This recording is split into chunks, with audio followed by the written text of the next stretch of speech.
Alright, so now we're going to be moving on to section 1.3. And I think that section 1.3 is really where all of this is going to start coming together and really making a lot of sense. I can remember back to when I first started learning in linear algebra, the first few sections were a little general. I had never seen vectors before, and so grasping them completely was a little tough until I got to right around section 1.3. And that's because we'll start to introduce the geometric representation of what vectors are. And I think, especially for me being very visual, and I'm sure most people are very visual, it'll help to understand and help to grasp what we're doing in linear algebra and why we do it. So right here, we have our first introduction to vectors. And vectors are basically what all of linear algebra is built up on. So we have three different vectors. We have vector u, vector v, and vector w. Now sometimes in other areas you might see vectors denoted with a little arrow on top of the letter, on top of the variable. And that just kind of lets you know that that what you're dealing with is a vector and not just a normal variable.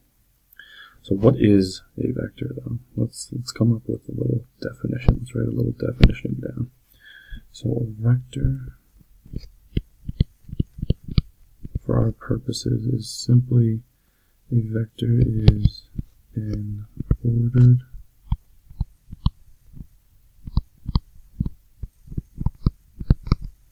list of numbers.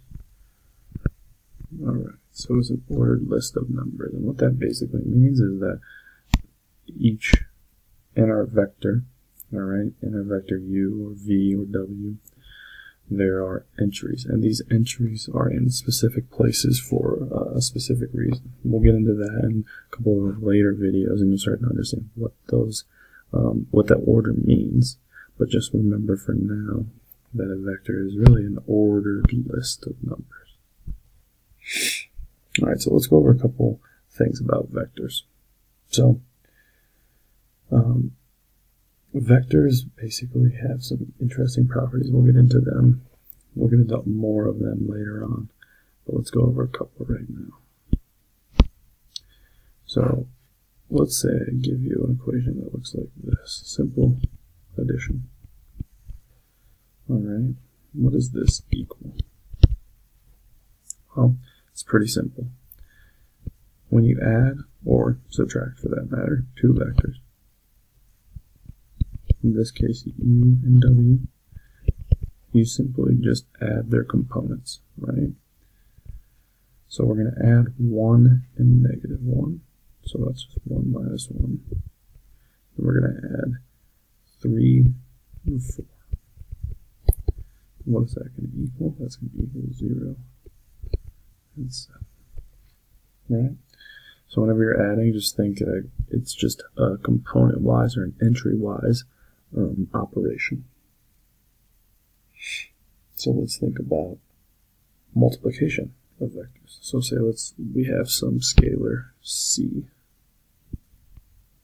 alright, and we multiply it by u.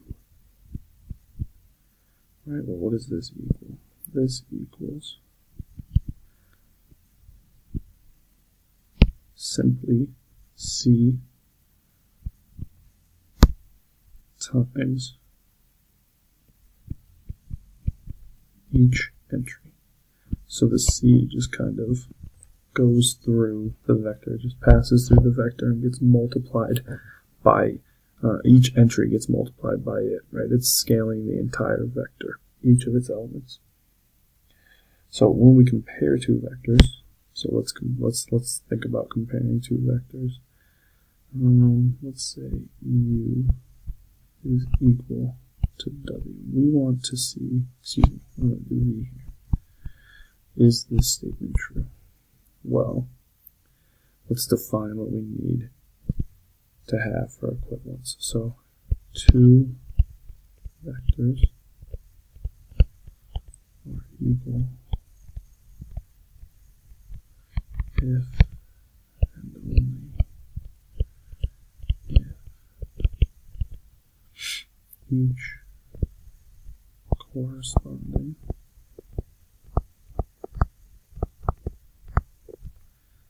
entry each corresponding entry is equal in both vectors.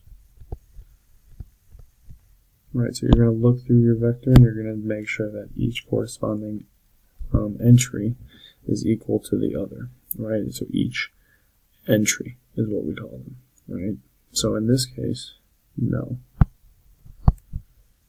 U and V are not equal. Let's look at another example. Say I have this right here.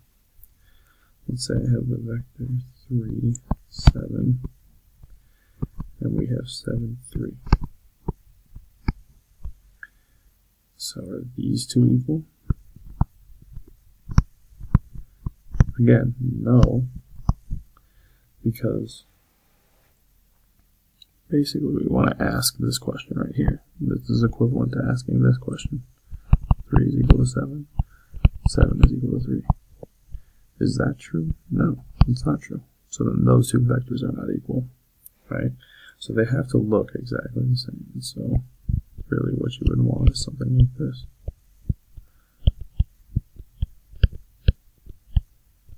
Right?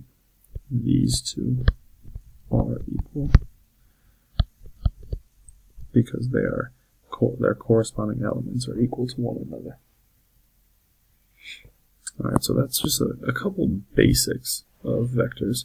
We're going to start to get into more geometric representations of them. We'll go over some more properties of them throughout the remainder of this section. And I think this will be where you can really start to understand a little bit more of what we were talking about in some of the beginning sections in section 1.1 and section 1.2.